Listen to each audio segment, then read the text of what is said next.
Hello students, in this video I am going to discuss with you some very important points while you write your English exam. And I assure you that if you watch this complete video and implement the teachings given, then you will see a drastic change in the marks that you get in your English exam. So patiently watch this video till the end.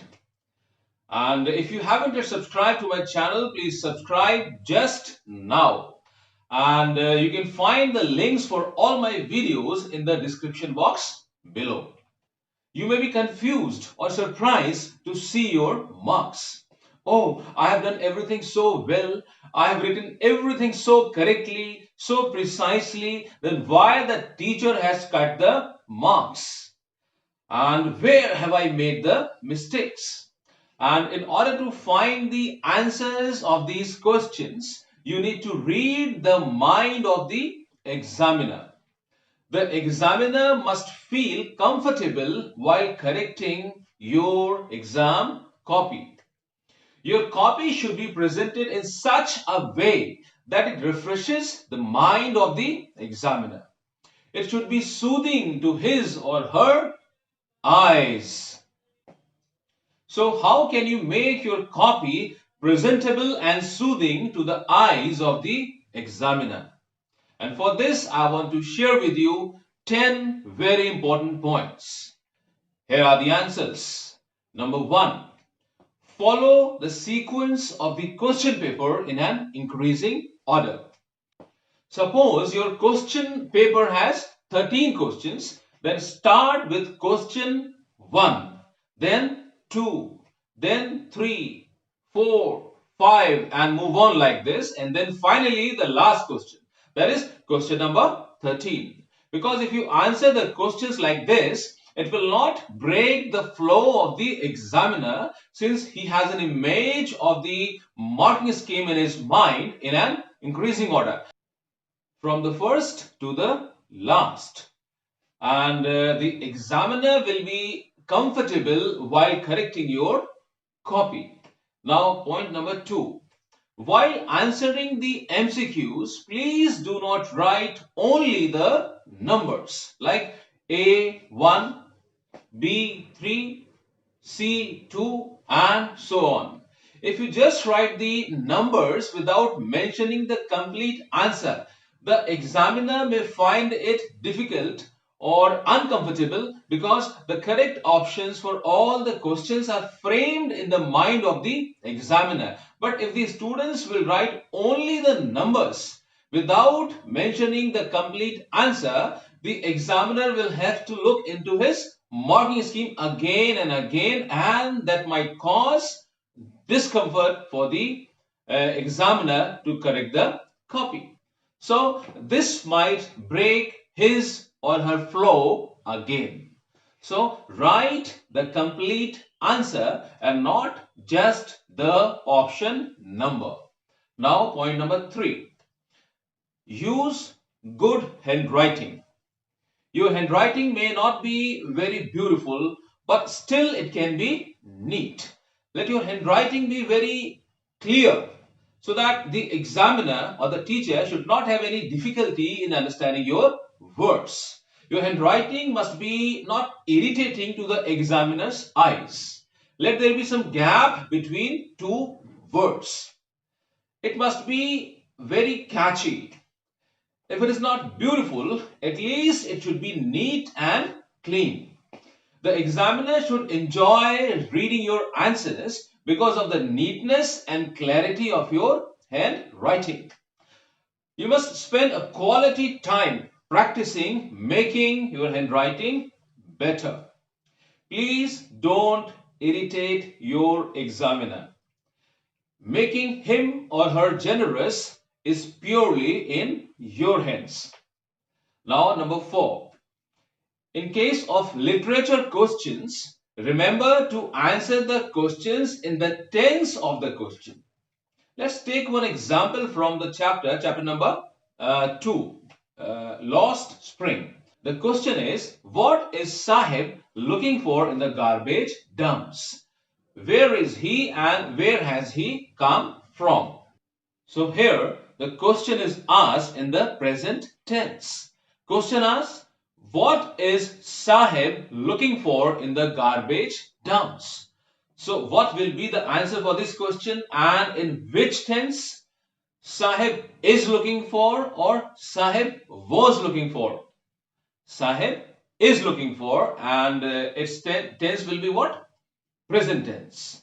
Sahib is looking for some silver coin or currency note. For him, it is like gold. The second part is where is he and where has he come from? So what you will write here? He is in Simapuri, a place on the periphery of Delhi. He has come from Bangladesh. So remember to answer in the tense of the question. Now, point number 5. You must have a clear understanding of the tenses and the use of subject verb agreement. This is something that is very, very important. I've seen the brightest students losing marks because of the silly mistakes made in tenses and in subject verb agreement. I have given the link of my videos in the description box in which I have explained tenses and subject verb agreement in detail. Please don't forget to go through that. Now point number 6. Let your message be very clear. Kindly stay connected to the question asked. Do not simply make stories from your own mind. See that you write the content that is required. Avoid writing irrelevant or useless points. The examiners are highly experienced teachers and therefore they are able to understand your message or your content in a single glance. So write what is required and do not use any irrelevant words. Be very clear in your message. Study all your chapters very attentively and very carefully. And now point number 7. Read the instructions very carefully and follow them faithfully. For every question, a word limit is set. Suppose the question is to be answered in 120 to 150 words. See that you do not write less than 150 words. Never write less than what is required. Now, point number 8. Avoid making cuttings on your answer book. Suppose you have written your answer in a very beautiful handwriting and with the excellent content but with too many cuttings. Then always there is a risk of losing marks because of the cuttings that you have made. So remain alert and avoid cuttings. Now point number 9. And this point number 9, I actually call this point as a golden rule. Before appearing into the exam finally, make sure that you go through a self-arranged mock test. You need to train yourself with the perfection before appearing in the exam. Set the timer of your clock for 3 hours. Find a room in your house where no one disturbs you. Isolate yourself for these 3 hours. Arrange a good sample paper and an answer book. Start answering this sample paper at a particular time when your timer starts. See that you continue writing till complete 3 hours without pause. Try to feel the same pressure that you feel in the examination room. Do this exercise at least twice before appearing in the real examination. And I assure you that this practice will fill you with a new confidence and courage. And now, point number 10. Last but not the least. Managing time during exam. Many students come to me after exams saying, Sir, we knew everything, but we couldn't answer all the questions because we couldn't manage the time.